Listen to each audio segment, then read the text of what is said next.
Welcome to Akshara TV news బులెటిన్ల ముందుగా headlines. ప్రతి హాస్టల్లో నిబంధనల మేరకు అన్ని సౌకర్యాలు ఉండే విధంగా చర్యలు. హన్మకొండ జిల్లా కలెక్టర్ పి ప్రావీణ్య. ప్రపంచంలో వింతైన రూపం ఖరీదైన స్కిల్ ప్రోస్ ట్రీస్ నర్సరీలో ప్రత్యేక ఆకర్షణ. విజయవాడ ప్రభుత్వ ఆసుపత్రిలో దారుణం. మత్తు ఇంజెక్షన్ ఇచ్చిన 30 సెకండ్లకే కోమాలోకి వెళ్లిపోయిన రోగి. మహాకుంభమేళలో AP deputy CM Pawan Kalyan తన సతీమణి అన్నా లిజ్నావా. హైదరాబాద్ కుషాయిగూడ డిపోలో పార్కింగ్లో ఉన్న 2 బస్సుల్లో ఒకసారిగా చెలరేగిన మంటలు. కొన్ని నిమిషాల్లోనే దగ్ధమైన బస్సులు. యాగంటి మహాశివరాత్రి బ్రహ్మోత్సవాల ఏర్పాట్లపై అధికారులతో మంత్రి బీసీ జనార్దన్ రెడ్డి సమీక్ష సమావేశం. ఇక వివరాల్లోకి వెళ్తే సదాశివపేట మండల పరిధిలోని ఆత్మకూరు గ్రామంలో గల శ్రీ శ్రీ బ్రహ్మరామ సమేత మల్లికార్జున స్వామి దేవస్థానం 16వ వార్షిక బ్రహ్మోత్సవాలలో భాగంగా ఈరోజు గురు మాధవానంద సరస్వతి స్వామి ఆశీస్సులతో జ్యోతి రామారావు శర్మ వారి వైదిక నిర్వహణలో వేద పండితులు స్వామి అమ్మవార్లకు కళ్యాణ మహోత్సవం అంగరంగ వైభవంగా నిర్వహించారు. అనంతరం తీర్థప్రసాద వితరణ, అన్నదాన కార్యక్రమం ఆలయ కమిటీ ఆధ్వర్యంలో నిర్వహించారు. ఇటీ వార్షిక బ్రహ్మోత్సవ కార్యక్రమంలో భక్తులు అధిక సంఖ్యలో పాల్గొని స్వామివారికి ప్రత్యేక పూజలు నిర్వహించి వేద పండితుల ఆశీర్వాద ఆచరణలను తీర్థ ప్రసాదాలను స్వీకరించారు. ఈ కార్యక్రమంలో ఆలయ కమిటీ నిర్వాహకులు అమరేందర్ రెడ్డి, మాజీ సర్పంచ్ గంగన్న, మాజీ ఎంపీటీసీ సత్యనారాయణ, గురురాజ్ స్వామి, గొల్లూరి రాములు, గ్రామ పెద్దలు, ప్రజలు అధిక సంఖ్యలో పాల్గొన్నారు.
చిన్నారులపై నేరాలకు పాల్పడితే జీవిత ఖైదు, మరణశిక్ష. చిన్నారులు, మహిళలు, వృద్ధుల భద్రతకు ఇటు పోలీస్ శాఖ, అటు బాలల సంరక్షణ శాఖ కట్టుబడి ఉంది. ప్రత్యేక టాస్క్ ఫోర్స్ బృందాలను ఏర్పాటు చేసిన ప్రభుత్వం ఫోరెన్సిక్ ఆధారాల పేరుతో నేర నిరూపణ అయితే చట్టపరంగా శిక్ష. చిన్నారులు, మహిళలు, వృద్ధులపై నేరాలకు పాల్పడితే జీవిత ఖైదీ, మరణశిక్ష పడేలా రాష్ట్ర ప్రభుత్వం ఉక్కుపాదం మోపుతూ నేరాల నియంత్రణకు ప్రత్యేక టాస్క్ ఫోర్స్ బృందాలను ఏర్పాటు చేయబోతుందని బాలల సంరక్షణ కర్నూలు జిల్లా అధికారి టి శారద తెలిపారు. కర్నూలు నగరంలోని ఎన్టీఆర్ పేట సంకల్బాగ్లో భాష్యం పాఠశాలలో ప్రిన్సిపల్ శ్రావణ్ కుమార్ ఆధ్వర్యంలో రోజా మహిళా ఐక్య సంఘం అధ్యక్షురాలు మీసాల సుమలత ఈ కార్యక్రమాన్ని ఏర్పాటు చేశారు. మీ అభిప్రాయాలను మా దృష్టికి తేవడం, మీ యొక్క అభిప్రాయాలకు అనుగుణంగా మేము నిర్ణయాలు తీసుకోవడం ఈ జిల్లా యంత్రాంగం యొక్క పని. అవునా? 4 గంటలకు బెల్లు కొడతారు, టైం అవుతుంది నాకు తెలుసు. ప్రిన్సిపాల్ గారు ముందే చెప్పారు. ఏది ఏమైనా కొన్ని సందర్భాల్లో కొన్ని విషయాలు తెలుసుకోకపోవడమే మంచిది కదా. కానీ అసలు విషయాలు తెలుసుకోకపోవడం కూడా తప్పు. అవునా? కాబట్టి చట్టాలను గురించి, మీకున్న హక్కులను గురించి వాటిని మీరు అవగాహన చేసుకోవడం చాలా మంచిది. ఎందుకంటే మేడం గారు ఫస్ట్లో అడిగినారు, పేపర్లో చూస్తారా, మీరు పేపర్ చదువుతారా అని. పేపర్ ఎంతమంది చదివినారు ఈరోజు? ఏమిటండి లౌకిక వేధింపులు అన్నారు. అవి ఏమిటి, ఎట్లుంటాయి అవి అనేది మీకు తెలియాలమ్మా. ఇంతకుముందు పోలీస్ డిపార్ట్మెంట్ మేమందరం కలిసి వచ్చేటప్పుడు వాళ్ళు చెప్తుంటారు మీకు గుడ్ డ్రగ్స్, బ్యాడ్ డ్రగ్స్ ఇట్లాంటివన్నీ విన్నారు కదా. ఇప్పుడు మీరు ఇక్కడ కూర్చున్నారు లేదా పోతున్నారు, ఎవరన్నా మీకు ఒక సైగ చేసినట్లు కానీ లేకపోతే కళ్ళతో చూసినట్లు కానీ చేతితో సైగ చేసినటువంటి ఇటువంటివి జరిగినప్పుడు వాళ్ళని ఏమంటారంటే ఒకసారి రెండుసార్లు అంటే ఏదో పట్టించుకొని పోతారు. ఎక్కువ సార్లు మిమ్మల్ని వేధిస్తున్నప్పుడు అది లౌకిక వేధింపులు అని అంటారు. దాన్ని అట్టేటప్పుడు ఏం చేస్తారంటే ముందుగానే దాన్ని నిరోధించడానికి కొన్ని చట్టాలు కూడా తెచ్చారు. ఎందుకంటే మీకు తీసుకోవడం జరిగింది. మనల్ని మనం ఏ విధంగా ప్రొటెక్ట్ చేసుకోవాలా, రక్షించుకోవాలా అనేది కూడా మీ అందరూ ఆలోచించాలా. మన మధ్యలో మన సార్ వాళ్ళు, మేడం వాళ్ళు కూడా ఉన్నారు. నాకు కొంచెం హెల్త్ ప్రాబ్లం. ఈ కార్యక్రమాన్ని మన లీగల్ ఆఫీసర్ ఉన్నారు, తను నడిపిస్తారు. థ్యాంక్ యూ అండి. Thank you. Very good. ఎవరో చెప్తున్నారు వెనకాల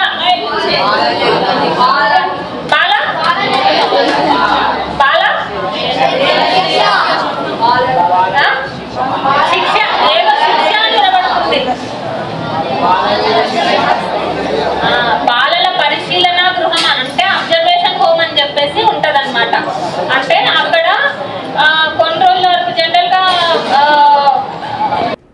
ప్రతి హాస్టల్లో నిబంధనల మేరకు అన్ని సౌకర్యాలు ఉండే విధంగా చర్యలు తీసుకుంటున్నట్లు హన్మకొండ జిల్లా కలెక్టర్ పి ప్రావీణ్య అన్నారు. హన్మకొండ జిల్లా భీమదేవరపల్లి మండల వంగరలోని డాక్టర్ పివి రంగారావు తెలంగాణ రాష్ట్ర బాలికల గురుకుల పాఠశాల కళాశాలను హాస్టల్ నిద్ర కార్యక్రమంలో భాగంగా సందర్శించారు. ఈ సందర్భంగా పాఠశాల కళాశాలలోని విద్యార్థుల తరగతి గదులు, డార్మెటరీ, వంటగదులను జిల్లా కలెక్టర్ తనిఖీలు చేశారు. పాఠశాల ఆవరణలో ఏర్పాటు చేసిన ఫిర్యాదుల పెట్టెను పరిశీలించారు. 10వ తరగతి విద్యార్థులతో కలెక్టర్ మాట్లాడారు. విద్యార్థులకు వండిన భోజనాన్ని కలెక్టర్ తనిఖీలు చేశారు. పాఠశాల కళాశాలలో ఎంతమంది విద్యార్థులు ఉన్నారని ప్రిన్సిపల్ ఆఫ్రిన్ను అడిగి తెలుసుకున్నారు. విద్యార్థులను విజ్ఞాన యాత్రలకు తీసుకువెళ్తున్నారని అడిగారు. ఎంపీ శ్రీ అమ్మ ఆదర్శ పాఠశాల కింద మంజూరైన పాఠశాలలో చేపట్టిన వివిధ అభివృద్ధి పనుల పురోగతిని కలెక్టర్ అడిగి తెలుసుకున్నారు. అందరూ సేమ్ సబ్జెక్ట్ వేరే వేరే సబ్జెక్ట్ చెప్తున్నారు.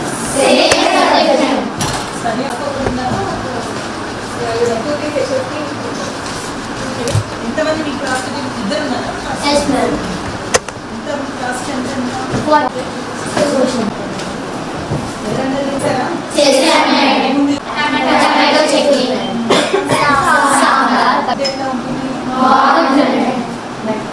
రోజు బాగుంటుందా? ఎగ్ ఎన్నిసార్లు?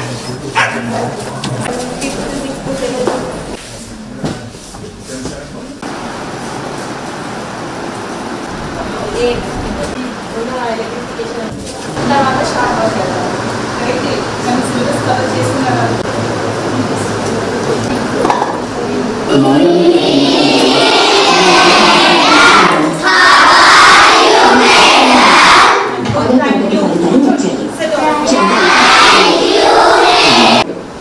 ఇన్ని సంవత్సరాలైనా శేఖర్ నేను చదివిస్తాను కష్టపడ్డాం బాగోలేదు.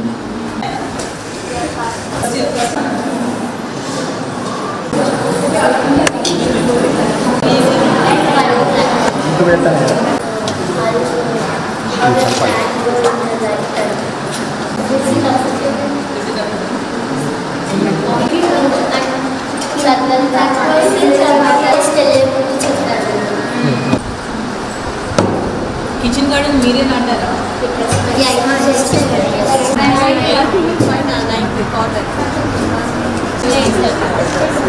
ఎగ్జామ్స్ రెడీనా మరి? నెక్స్ట్ అభ్యాసాన్ని ఇచ్చారా?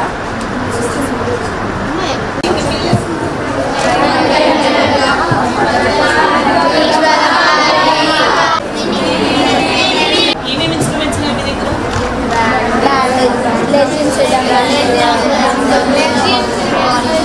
అసెంబ్లీలో ప్లే చేస్తారా?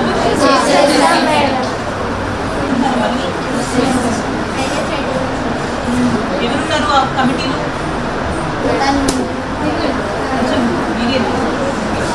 సో ఏమేమి కంప్లీట్ చేసుకున్నారు?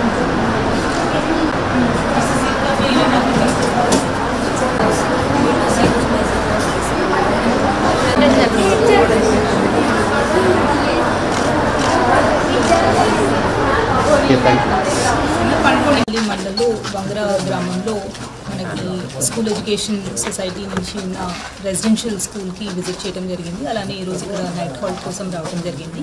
ఇక్కడ ఆల్మోస్ట్ 550 పిల్లలు ఉన్నారు, బోత్ 5th నుంచి జూనియర్ కాలేజ్ ఎంపీసీ బైపీసీ పిల్లలతో పాటు. సో ఇప్పటి వరకు హాస్టల్లో ఉన్న ఫెసిలిటీస్ ప్లస్ ఇక్కడ క్లాస్ రూమ్స్లో ఉన్న ఫెసిలిటీస్ అన్నీ కూడా చూడటం జరిగింది. రీసెంట్గా ఏపీసీ వర్క్స్ కింద 24 lakhs ఏవైతే శాంక్షన్ అయ్యాయో దాని కింద చేపట్టిన రిపేర్స్, ఎలక్ట్రిఫికేషన్ అవ్వచ్చు, మైనర్ రిపేర్స్ ఏవైతే టేకప్ చేస్తున్నారో అవన్నీ కూడా చూడటం జరిగింది. కొన్ని పనులు ఏవైతే ఇంకా పెండింగ్ ఉన్నాయో అవన్నీ కూడా నెక్స్ట్ 10 daysలో కంప్లీట్ చేయాలి అనేది కూడా ఇన్స్ట్రక్షన్స్ ఇవ్వడం జరిగింది. స్పెషలీ హాస్టల్స్కి మెష్ డోర్స్ అవన్నీ కూడా ఆల్రెడీ ఆర్డర్స్ ప్లేస్ చేశారు. సో అవన్నీ కూడా త్వరలో కంప్లీట్ చేస్తారు. కొన్ని compound wall repairs and toilet repairs ఏవైతే ఉన్నాయో అవి కూడా కంప్లీట్ చేసుకుంటారు. అలానే ఇప్పుడు కొత్తగా డయట్ అండ్ మెన్యూ ఏదైతే మనము ఇంప్లిమెంట్ చేసామో అది కూడా డిస్ప్లే చేయడం జరిగింది. మెన్యూ ప్రకారం ఫుడ్ రెగ్యులర్గా ఇస్తున్నారు లేదు కూడా చూడటం జరిగింది. అండ్ ఇక్కడ రెగ్యులర్గా ఎస్ఎస్సి వాళ్ళకి స్టడీ క్లాసెస్ ప్లస్ వాళ్ళ ప్రిపేర్, అలానే ఈ స్కూల్స్ అన్నీ కూడా రీసెంట్గా ఏపీసీ వర్క్స్ కంప్లీట్ చేసుకోవడానికి కూడా మేము ఇన్స్ట్రక్షన్స్ ఇవ్వడం జరిగింది. అండ్ ఈ మధ్య ఇక్కడ ఈ స్కూల్ పిఎంశ్రీ స్కూల్ లాగా జిల్లాలో ఇంకా 18 schools పిఎంశ్రీ కింద ఉన్నాయి. వాళ్ళకు వచ్చిన రీసెంట్ బడ్జెట్ ద్వారా వాళ్ళు ఇంకా స్కూల్లో అదనపు ఫెసిలిటీస్ కూడా ప్రొవైడ్ చేసుకోవాలి పిల్లలకి అనేది కూడా ఇన్స్ట్రక్షన్స్ ఇవ్వడం జరిగింది. ఈ 30 lakhs వచ్చినాయి, కొంతమందికి 20 strength బట్టి ఉంటుంది. 2 crores 20 lakhs పిఎంశ్రీ కింద వచ్చింది.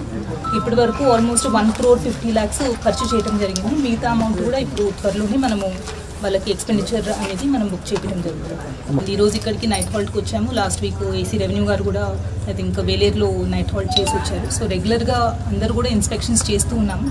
ఎక్కడైతే ఇన్ఫ్రాస్ట్రక్చర్ ఇష్యూస్ ఉన్నాయో అవైలబుల్ బడ్జెట్ నుంచి టేకప్ చేస్తున్నాము. బట్ రెగ్యులర్ మెయింటెనెన్స్ అనేది మాత్రం ప్రతి హాస్టల్లో ఉండాలి అనేది ఇన్సిస్ట్ చేస్తున్నాము. వాళ్ళ శానిటేషన్ అవ్వచ్చు, టాయిలెట్స్ మెయింటెనెన్స్ అవ్వచ్చు, అలానే మనం ఫాలో అయ్యే మెన్యూలో వాళ్ళు కరెక్ట్గా ఫాలో అవ్వాలి అనేది కూడా చూస్తున్నాం. పెద్దపల్లి జిల్లా రామగుండం జనగామ గ్రామంలోని లింగేశ్వర ఆలయానికి ఎంతో ప్రత్యేకత ఉంది. సాధారణంగా అన్ని దేవాలయాలకు తూర్పున వెలిస్తే ఇక్కడ మాత్రం దక్షిణాన వెలిసింది. ఈ ఆలయానికి పురాతన గ్రామమైన జనగామలో 12వ శతాబ్దంలో కాకతీయుల కాలంలో జైనులు నిర్మించారు. ఈ ఆలయాన్ని 16 స్తంభాలతో ఇసుకరాయితో నిర్మించబడింది. ఈ ఆలయానికి తూర్పున పూల చెరువు, ఉత్తరాన గోదావరి నది ఉంటుంది. ఈ నదిలో ఋషులు, మునులు ఈ ఆలయంలో ఉండే రహస్య మార్గం గుండా వెళ్లి స్నానం ఆచరించి శివుడికి ప్రత్యేక పూజలు నిర్వహించేవారట. అలా ఈ కాలం నుండే ఆ ఆలయంలో ప్రతిరోజు ప్రత్యేక పూజలు జరుగుతాయి. ప్రత్యేకంగా మహాశివరాత్రి రోజున, కార్తీక పౌర్ణమి రోజున 3 రోజుల పాటు ప్రత్యేక ఉత్సవాలు నిర్వహిస్తుంటారని ఆలయ కమిటీ నిర్వాహకులు తెలిపారు.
మహాశయులకు మహాశివరాత్రి పర్వదిన శుభాకాంక్షలు. అపర కైలాసం జనగామ నివాసంగా పేరుగాంచిన గోదావరికని పారిశ్రామిక ప్రాంతానికి పురుడు పోసిన కొన్ని వేల సంవత్సరాల చరిత్ర గల ఈ యొక్క జనగామ గ్రామంలో కాకతీయుల కళా నైపుణ్యానికి నిదర్శనంగా 3 నిలువెత్తు శివలింగాలతో దక్షిణ భారతదేశంలో ఎక్కడ లేని విధంగా ఈ యొక్క 5 గంటలకు స్వామివారికి మహన్యాస పూర్వక ఏకాదశ రుద్రాభిషేకము, ఉదయం 8 గంటలకు హారతి తీర్థ ప్రసాద వితరణ, తదనంతరం కూడా ఉదయం 4 గంటల నుంచి బ్రహ్మముహూర్తం నుంచి రాత్రి లింగోద్భవ సమయం వరకు కూడా అభిషేకాలు, అర్చనలు, ప్రత్యేకించి ఇక్కడ ఆ యొక్క కోడె కట్టే సదుపాయం కూడా ఇక్కడ ఉంటుంది భక్తులకు సౌకర్యార్థం. ఈ యొక్క రాత్రి 12 గంటల వరకు కూడా అభిషేకాలు జరుగుతాయి. లోక కళ్యాణార్థం సాయంత్రం 5 గంటలకు గోధులిక సింహలగ్న పుష్కరాంశ సుముహూర్తమున ఆ యొక్క పార్వతీ పరమేశ్వర కళ్యాణ మహోత్సవం కూడా ఊరేగింపుగా జనగామ గ్రామంలో ఉన్న కోదండ రామాలయం నుంచి స్వామివారిని ఎదుర్కొని 5 గంటలకు సాయంత్రం 7 గంటలకు స్వామివారి కళ్యాణం ఇక్కడికి ప్రారంభమవుతుంది. రాత్రి 10 గంటలకు కళ్యాణం అయిపోతుంది. రాత్రి 10 నుంచి ఉదయం 5 గంటల వరకు భజన కార్యక్రమం ఉంటుంది. లింగోద్భవ సమయంలో రాత్రి 12 గంటల 5 నిమిషాలకు బిల్వాష్టోత్తర శతనామావళి పూజ, తదనంతరం లింగోద్భవ సమయంలో కూడా స్వామివారికి అభిషేకము, హారతి, తీర్థ ప్రసాద వితరణ జరుగుతుంది. మరుసటి రోజైన 27 బేస్తవారం నాడు శివరాత్రి తెల్లారి ఆ రాత్రి కూడా ఇక్కడ కొంత వేల సంఖ్యలో కూడా అందరూ జాగరణ కార్యక్రమం చేస్తున్నారు. ఈ సంవత్సరం కొన్ని ప్రత్యేకమైన ఏర్పాట్లు కూడా భక్తులకు సౌకర్యార్థం చల్వ పందిర్లు, మంచినీళ్లు, అదే విధంగా ఈసారి భక్తులకు ఇన్ని రోజులు కొంచెం మనకు బాత్రూమ్స్ కూడా లేకుండే ఈ సంవత్సరం కమిటీ వాళ్ళ యొక్క సహకారంతో ఆ బాత్రూమ్స్ కూడా నిర్మాణం అయిపోయినాయి. అదేవిధంగా ప్రత్యేకించి గోదావరి నదికి పుణ్య స్నానాలు కూడా ప్రత్యేకమైన ఏర్పాట్లు చేస్తున్నారు. మీకు ఇక్కడ అన్ని వసతులు ఏర్పాటు చేయడానికి ఇక్కడ అందరూ సిద్ధంగా అన్ని ఏర్పాట్లు చేస్తున్నారు. కాబట్టి ఈ యొక్క పారిశ్రామిక ఉన్న ప్రాంతంలో భక్తులు చుట్టుపక్కల వాళ్ళు కూడా అందరూ వచ్చి ఆ యొక్క భోలాశంకర్ను దర్శించుకొని పూజించి ఆ యొక్క పార్వతీ పరమేశ్వరుల కృపకు పాత్రలు కావాల్సిన తెలియజేస్తున్నాము. శ్రీ శ్రీలింగ రాజరాజేశ్వర స్వామి దేవస్థానంకు ప్రతి సంవత్సరము జరిగే శివరాత్రి ఉత్సవాలకు మీడియా మిత్రులు వచ్చి ఈ యొక్క ఉత్సవాలను ప్రజలకు ఇంకా తెలిసే విధంగా వచ్చినందుకు మీ అందరికీ ధన్యవాదాలు. ఈరోజు ఫిబ్రవరి 26వ తారీఖు నాడు శివరాత్రి ఉత్సవాలు జరుగుతున్నాయి. దానికి సంబంధించిన గతముల కంటే ఈసారి ఏర్పాట్లు చాలా ఘనంగా చేస్తున్నాము.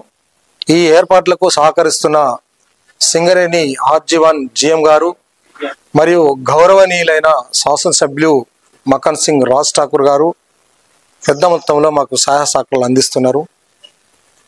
ఈసారి చాలా ఉత్సవాలు చాలా ముందెన్నడూ లేని విధంగా చాలా ఘనంగా జరగడానికి అన్ని ఏర్పాట్లకు మేము సిద్ధమవుతున్నాం. సూపర్ 6 పథకాలను వెంటనే అమలు చేయాలని కర్నూలు సిటీ కాంగ్రెస్ అధ్యక్షులు షేక్ జిలానీ బాషా డిమాండ్ చేశారు.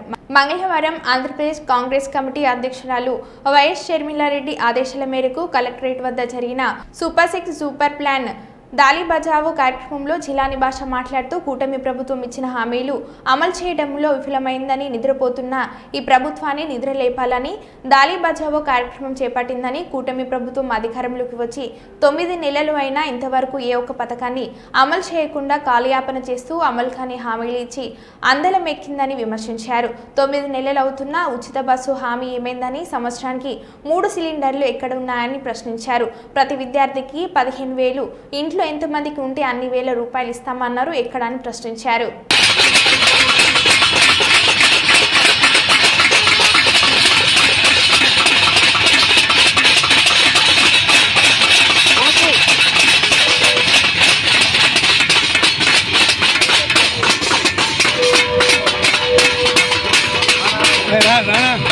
కాంగ్రెస్ పార్టీ ప్రజలకు ఇచ్చినటువంటి హామీలను వెంటనే అని చెప్పి మహిళలను కూడా అక్కలను కూడా మోసం, ఈరోజు రాష్ట్ర ప్రజలందరినీ మోసం చేసిన చంద్రబాబు నాయుడు పరిపాలన చేసే అర్హత లేదు. పరిపాలన నుంచి ఈరోజు తప్పుకోవాలని చెప్పి మేము కాంగ్రెస్ పార్టీ డిమాండ్ వాగ్దానాలు చేసి సూపర్ 6 అన్నారు. సూపర్ 6 సూపర్ ఫ్లాప్ అయింది. తెలంగాణ గాని కర్ణాటక గాని ఒకసారి విచారించుకోండి. కాంగ్రెస్ పార్టీ తరఫున మేము చెప్తా ఉన్నాము. అదేవిధంగా మీరు ఒక మాట నిలబెట్టుకోవాలా, మాట మీద ఉండాలా కానీ వాళ్ళు పట్టించుకోవడం లేదు. కాబట్టి మీరు 26, 27 సంవత్సరంగాను చట్టాన్ని మాత్రము రద్దు చేసే విధంగా మా రాష్ట్ర అధ్యక్షురాలు వైఎస్ షర్మిలారెడ్డి గారి ఆదేశాల మేరకు ఈరోజు రాష్ట్ర వ్యాప్తంగా కూటమి ప్రభుత్వం అధికారంలోకి వచ్చి 9 నెలలు గడుస్తున్నా కూడా ఇంతవరకు ఎటువంటి హామీలు అమలు చేయకపోగా డబ్బులు లేవని చెప్పి కాలయాపన చేస్తున్న ఈ ప్రభుత్వాన్ని హెచ్చరించడం, ముద్దు నిద్రపోతున్న ఈ ప్రభుత్వాన్ని లేపడం మా యొక్క ముఖ్య ఉద్దేశం. పెద్దగా తాళీ బజావో కార్యక్రమం ద్వారా శబ్దాలు చేస్తూ నిద్రపోతున్న ప్రభుత్వాన్ని లేపి, అయ్యా మీరు ఏవైతే సూపర్ 6 హామీలు ఇచ్చారో ఎలక్షన్స్ కన్నా ముందు హామీలు ప్రజలకు అమలు కాని హామీలు అన్నీ ఇచ్చి అందలెమ్మి కూర్చున్న తర్వాత ఈరోజు మాట మార్చి ఖజానా ఖాళీ అంటున్నారు. ఇది చాలా తప్పు. ప్రజలను మోసం చేయడం చాలా తప్పు. ప్రజలందరూ మభ్యపెట్టారు. మీరు హామీలు అమలు కాలేవు, మా దగ్గర ఖజానా లేదన్న విషయం మీకు బాగా తెలుసు. జగన్మోహన్ రెడ్డి గారు ప్రభుత్వాన్ని మీరు చూశారు. జగన్మోహన్ రెడ్డి గారు ఎలా అప్పులు చేశారో మీరు చూశారు. ఖజానా ఖాళీ ఉందన్న విషయం మీకు బాగా తెలుసు. మీరు సుదీర్ఘ అనుభవం ఉన్న ముఖ్యమంత్రి, ఉమ్మడి రాష్ట్రానికి ముఖ్యమంత్రిగా పనిచేశారు. ఇక్కడ కూడా రాష్ట్రం విడిపోయిన తర్వాత కూడా 5 సంవత్సరాలు ముఖ్యమంత్రిగా పనిచేశారు. మీకు ప్రతిదీ అవగాహన ఉంది. అవగాహన ఉన్న తర్వాత కూడా ఓన్లీ అధికారం కోసమే మీరు హామీలు ఇచ్చారు. అధికారం వచ్చిన తర్వాత ప్రజలను ఈ రకంగా మోసం చేయడం ఎంతవరకు న్యాయము? రైతు భరోసా అన్నారు, 20,000 రూపాయలు. ఎక్కడ 20,000 రూపాయలు? రైతుకు పెట్టుబడి సాయం ఇచ్చారా? ప్రతి పిల్లాడికి 15,000 అన్నారు. ఎక్కడ 15,000 ఇస్తున్నారా? మీరు తల్లికి వందనం పేరిట 15,000 రూపాయలు ఇస్తామన్నారే. ఎంతమంది పిల్లలు ఉంటే అంతమందికి ఇస్తున్నారా? మీరు ఒకసారి ఆలోచించండి. 3 సిలిండర్లు ఇస్తామన్నారు సంవత్సరానికి. ఇస్తున్నారా 3 సిలిండర్లు? ఉచిత బస్సు సౌకర్యం అన్నారు. ఇస్తున్నారా ఉచితంగా బస్సు మహిళలకి? మేము ఇంతకుముందు కూడా ఉచిత బస్సు సౌకర్యం ఇవ్వట్లేదని చెప్పి ఒక ప్రోగ్రాం కూడా చేశాము. మీరు ఎందుకు కళ్ళు తెరవట్లేదు? ఇంతవరకు ఎందుకు నిద్రపోతున్నారు? దయచేసి ఇక్కడైనా నిద్ర మేల్కోండి. 18 ఏళ్ళు దాటిన ప్రతి మహిళకు 1,500 రూపాయలు ఇస్తామన్నారే నెలకి. నిరుద్యోగ భృతి ఇస్తామన్నారే. ఇవన్నీ ఎక్కడున్నాయి హామీలు? మోసం చేసి కదా మీరు ఓట్లు వేయించుకుంది. మీకు నిజంగా ఓటు బ్యాంక్ ఉందా ఆంధ్రప్రదేశ్లో? ముఖ్యమంత్రి గారు దయచేసి ఆలోచించండి. మీకు ఓటు బ్యాంకు లేదనే బీజేపీని కలుపుకున్నారు. మీకు ఓటు బ్యాంకు లేదనే పవన్ కళ్యాణ్ గారు కలుపుకున్నారు. అందరు కలిసి అధికారం చేపట్టిన తర్వాత ఈరోజు ఇలా మోసం చేయడం ఎంతవరకు న్యాయం?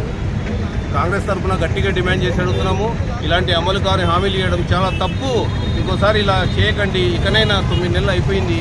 ఇకనైనా హామీలు ఏవైతే ఇచ్చారో ఆ హామీలన్నీ అమలు పట్టండి అని కాంగ్రెస్ తరఫున డిమాండ్. నంద్యాల జిల్లా బనగానపల్లి మండలం యాగంటి శ్రీ ఉమామహేశ్వర స్వామి దేవస్థానంలో ఈ నెల 25, 26, 27 తేదీలలో జరిగే మహాశివరాత్రి బ్రహ్మోత్సవాల ఏర్పాట్లపై రాష్ట్ర రోడ్డు భవనాల శాఖ మంత్రి వీసీ జనార్దన్ రెడ్డి వివిధ శాఖల అధికారులతో సమీక్ష సమావేశాన్ని నిర్వహించారు. ఈ సమావేశంలో వివిధ శాఖల అధికారులు పాల్గొన్నారు.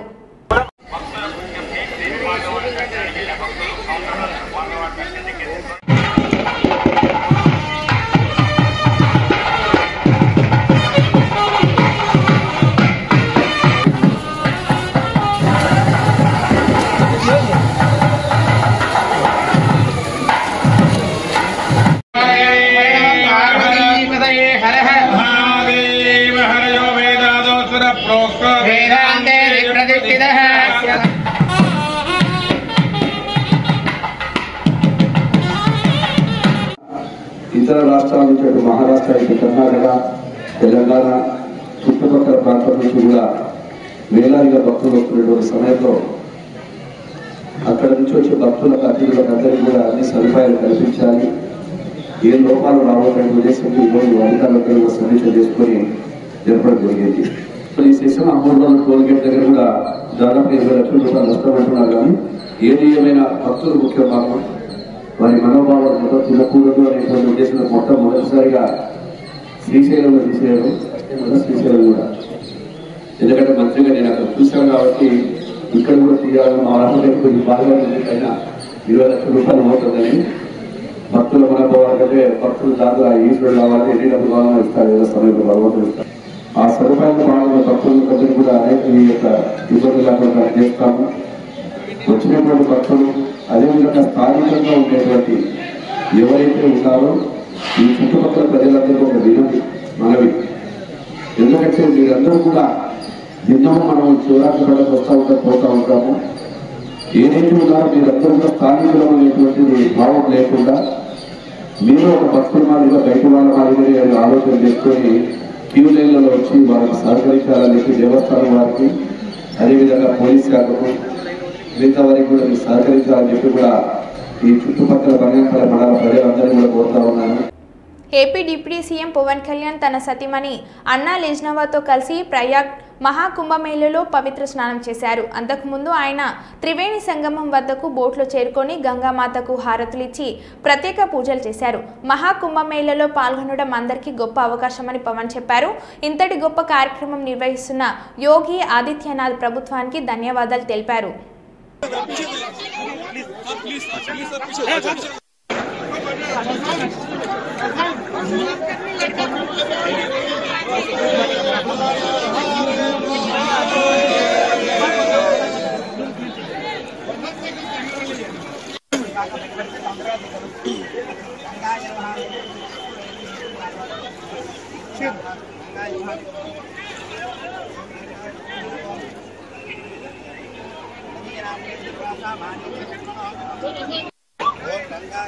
थोड़ा स्पेस लेंगे स्पेस